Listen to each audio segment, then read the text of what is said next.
Hello everyone, this is Shraddha. Welcome back to my channel. So a few videos back, I know not a few days, not a few months because I don't exactly remember when I made that video. I uploaded this video about 5 websites every bibliophile should know, and in there I mentioned a personality. Do you remember? If you don't, do check that video out. Well, it was Beth Crowley. Well, you must have figured it out from the title, didn't you? Hell, I didn't pay attention, sorry. So yeah, I had the honor to talk to her. Yes, finally, I've always wanted to talk to her since the day I listened to her song, Please Take Me. Yes, not Warrior, even though that was the first one. Please Take Me, I listened to that one when I started chatting with authors. So I was like, I need to talk to Beth Crowley because, whoa, I love her music. I love herself. I love her as a person because she's just so amazing and sweet. That's saying a lot, but yes, I definitely love her. I love her music. And well, I'm so excited to share this video with you. I'm so excited to share that chat with you. But before we get anything started, do not forget to subscribe to my channel and hit that like button if you like this video. So, that all being said, let's begin. Behind this soft exterior lies a warrior. Singers and songwriters, Beth Crowley. First of all, thank you so much, Beth, for this honor. I told you before, this is a dream come true. And I've been like a fan of yours from a very long time. And like I'm having such a long journey. I don't think I'll be able to put down in words because your music is just so beautiful. And I've told you before in the mail too, I just love your music. I love you. Thank you so much for being here. Thank you. Thank you for having me. I'm excited to be here with you. All right, so as I told you, I've got a bunch of questions. Do you mind answering them? Absolutely. Let's go for it. My first question. What first got you into music? I've always loved music, like ever since I was little. My dad is very musical. So he actually wrote songs really when he was, I guess, about my age. Wrote a lot of music, and so it was always like a very musical household. My sister also does music, so it's just kind of something that I grew up with and started taking piano lessons when I was in like 2nd or 3rd grade and started writing songs when I was in high school, and it's just kind of developed from there. It's just kind of always been part of my life. All right, my next question. Who would you most like to collaborate with? I'm a huge Taylor Swift fan. I think she's such an amazing writer. So I would love to collaborate with her. Julia Michaels is somebody that I also think is such a good songwriter. Yeah, I mean, there's so many people that I think are fantastic that I would totally be happy to collaborate with. I love both of them as well. I didn't know Julia until, of course, her song All Your Exes came out. But after then, I was like, I love Julia Michaels. Yeah, so she wrote for like a lot of other artists at the beginning of her career. And I think that I had seen something where she was being interviewed about like a song or two that she had written for Justin Bieber.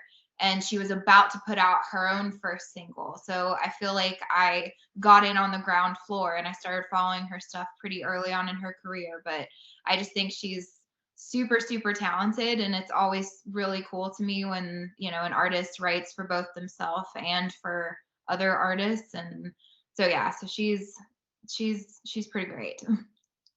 Totally agree. So my next question. If you could go open a show for any artist, who would it be? Probably the same answer, like Taylor Swift, Julia Michaels.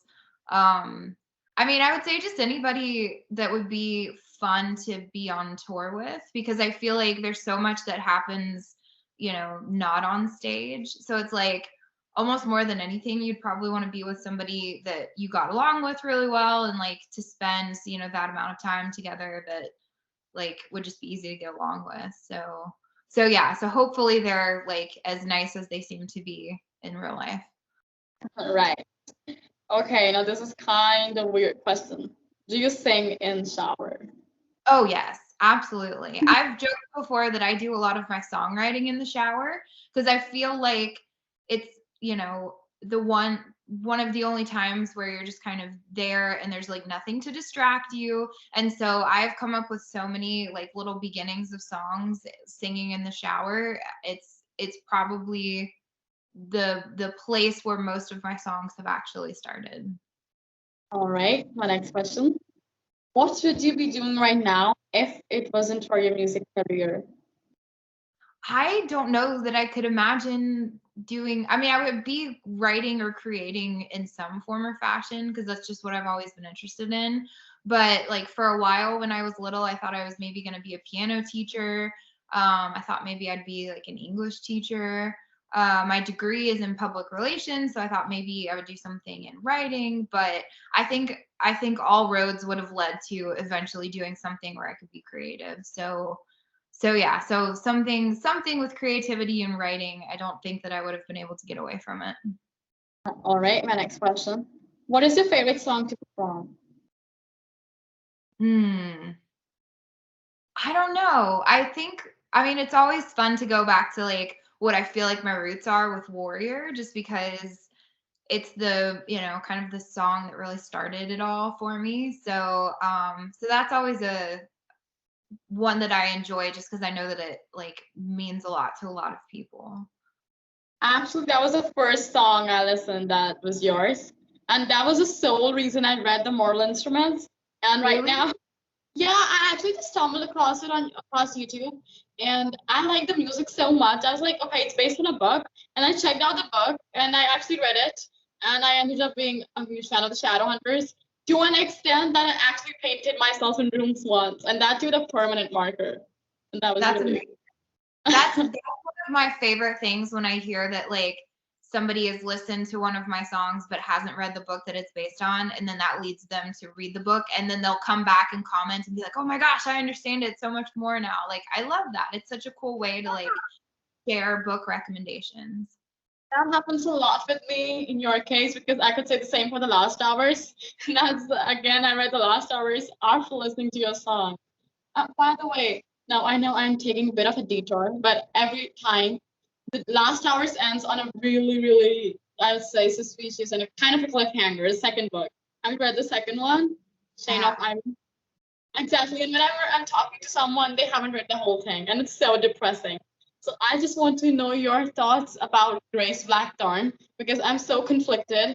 I'm not able to understand if she's on the good side or the bad one because she's having such a valid reason to do the things that she did. So what do you think of her? I like, at the very least, I think she's super interesting because I love when characters are not necessarily very clearly like good or bad. Like they're just kind of somewhere in the middle, or you kind of figure out their backstory and like the reasons why they are the way they are. So I'm really like reserving judgment until I kind of see where her character arc ends up. But I think that she's really an interesting character. I agree. I was so difficult to understand her. And when I was reading the second one, I wasn't sure if I liked her or if I hated her. Because when I was reading Cordelia's perspective, I was like, oh my God, I hate her. And then when her perspective came up, I was like, no, she's not that bad. So yeah, I'm so conflicted. I can't decide. Okay, my next question. Which famous singers do you admire?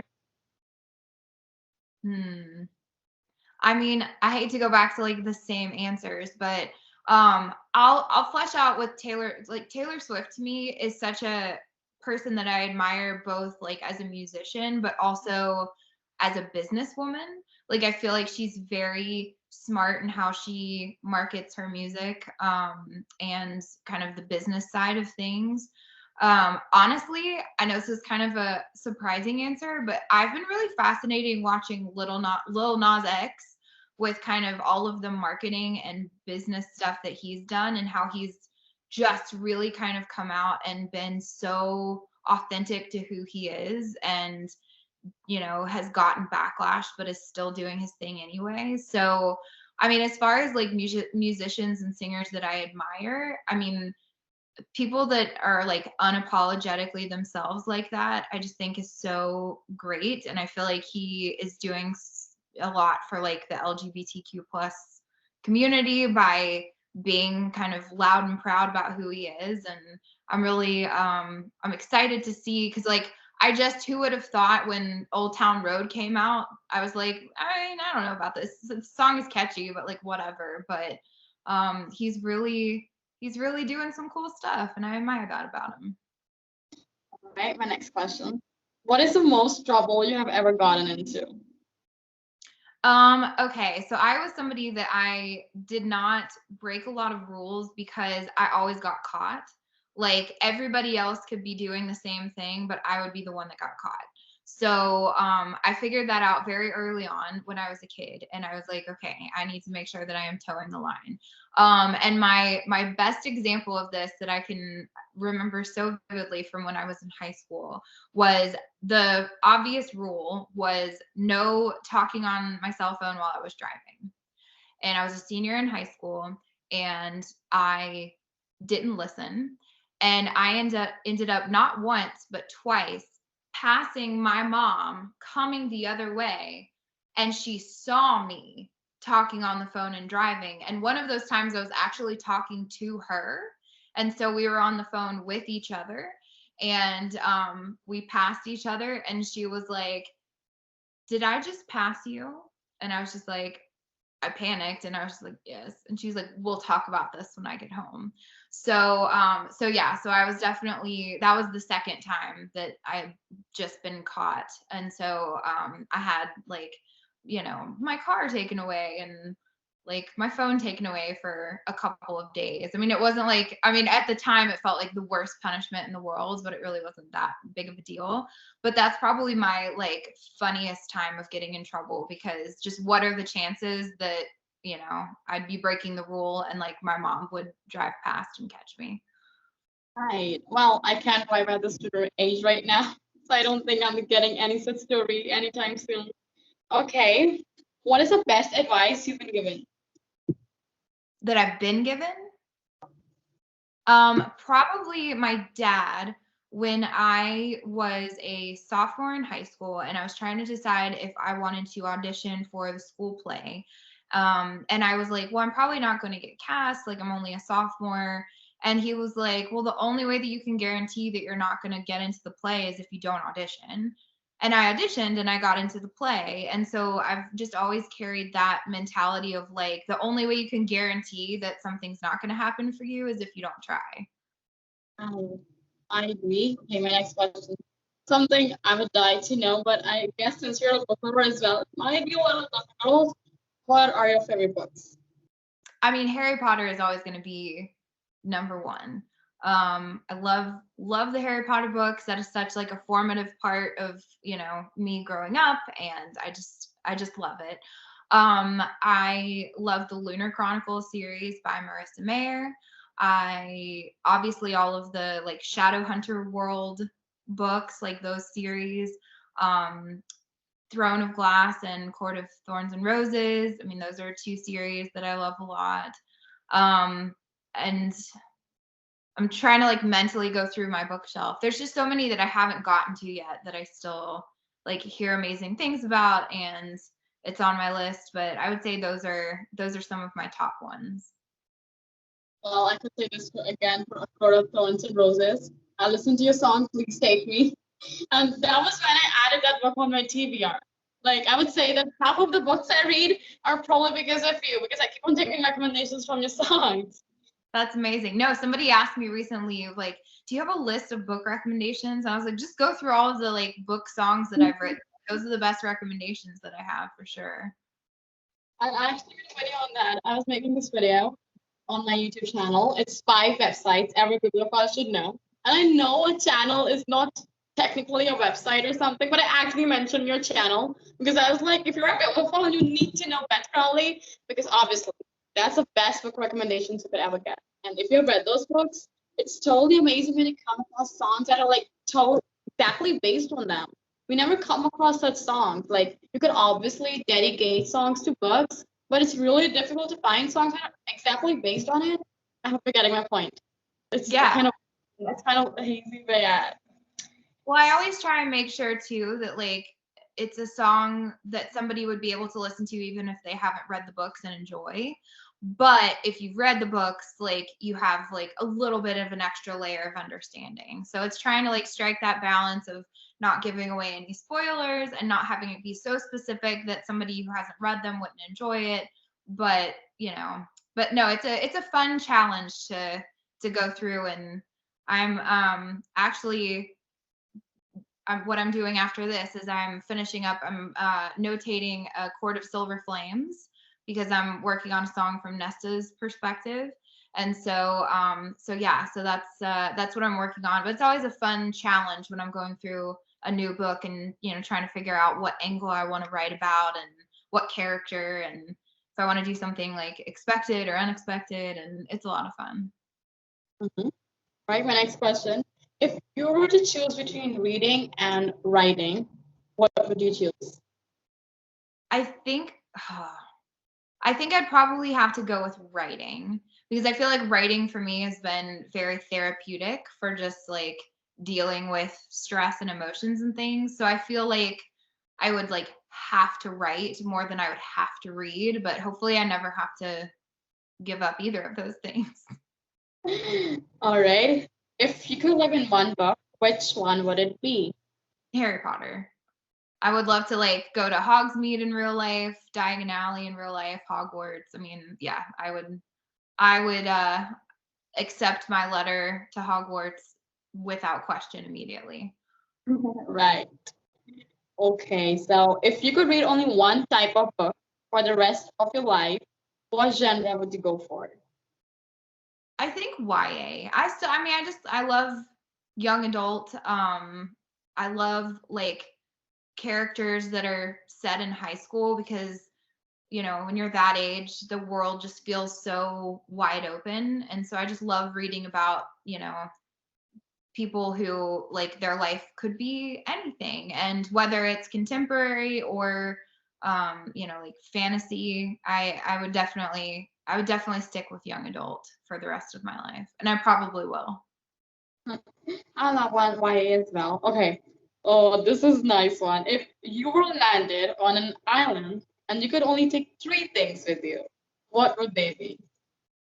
I feel like the boring answer would be like the practical things, like a set of flares so that I could hopefully get rescued, and like, but if I'm going with like fun answers, probably Reese's. Like if I had to just have like one thing that I could, snack on forever, it would be Reese's.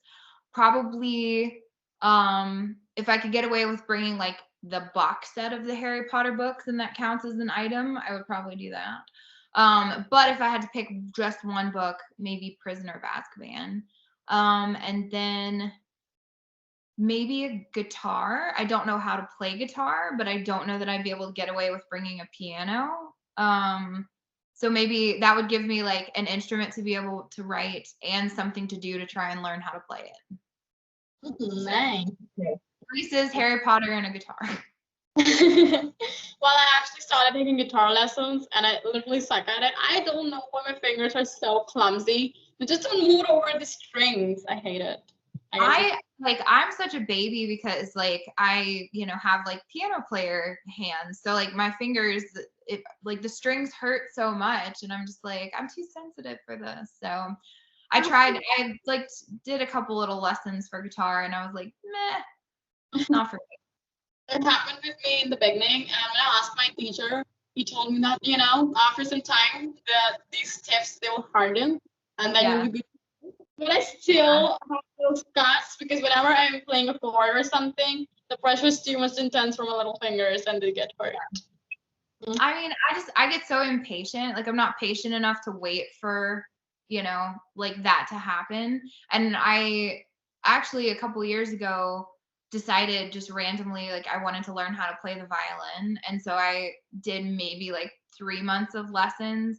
And it was the same kind of thing where I was just like, I wasn't good at it like immediately. So I was just like, all right, I don't want to do this anymore, which is not a good way to be, but what happens? Yeah. Okay, as we approach the end of this chat, any message you would like to give to your fans?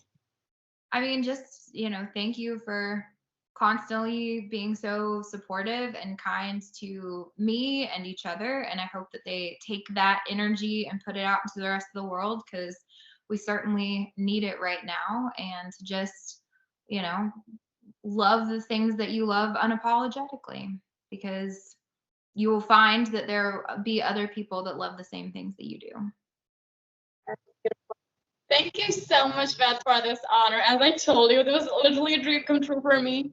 And I won't lie, I was a little nervous in the beginning because I was like, oh my God, I'm chatting with my favorite singers. And then I started talking to you, and you're just so sweet. Thank you. Thank Well, you my so goal much. is just always to make people. I'm like such a regular person. Like, I'm just a regular person that happens to like do all this music stuff, but I like never want anyone to feel like I'm not just a totally normal person that's happy to like fangirl over some books together and have a chit chat. So, Thank you so much, Beth, for this honor. Thank you. well, thank you. It was so nice to meet you. Thank you so much for having me. Have a great day. It's day there, right? Do it? Yes. Yeah, it's around lunchtime, so it's time for lunch for sure. Have a great day. Thank you. Thank you. Bye. Beth and her music are totally amazing, and that's actually putting it mildly, because if you are a book lover like me, you totally get it what I mean, okay? So I'm not sure if you know about this, but I am so obsessed with Shadowhunters. I asked this question, that have you read the Shadowhunter books, to almost every person I talked to, and finally Beth has read them, obviously, and she was the reason, as I mentioned it to her as well, she was the reason I read the Mortal Instruments, and I ended up being obsessed with them, like so much obsessed, to a level of that should be considered crazy, to that extent. So yes, when I started talking to her, I was like, I need to know her thoughts about Grace Blackthorne. Okay, now she's a character from The Lost Hours. If you have already read the novel, you know what I'm talking about. And it's always so fascinating to know somebody else's thought, and that too, somebody who has written a whole song about it. By the way, if you're wondering what was the song about The Lost Hours, it was If You Let Me. And again, I actually heard the song before reading the book. I'm like, half of the books I'm reading, they're almost all of Beth's recommendations. I check out her song and I like the song, and I'm like, whoa, is there a book? And then I check out the book. The same happened with me in the case of The Hunger Games, because I was so reluctant to check out The Hunger Games, because like, I've heard people telling me that they're so dark, they taint you. I totally kind of agree with them, because it is a little dark. And when I listened to Beth's song, it was Gone, right? Yeah, Gone. I was like, oh my gosh, I need to read the book. So yes, Beth's songs, her taste, I'd say, are totally amazing, and she as a person as well is so amazing and sweet. Also, do check out all her songs. The latest one, In the End, just came out. It's based on The Witcher. I haven't read The Witcher. Again, the new book on my TBR pile. Yes, do check all the songs out, and let me know if you have read a book and she has a song on it. We can talk about it sometime. Thank you so much for watching this video up till the very end. I'll see you very soon. In the meantime, start streaming in the end.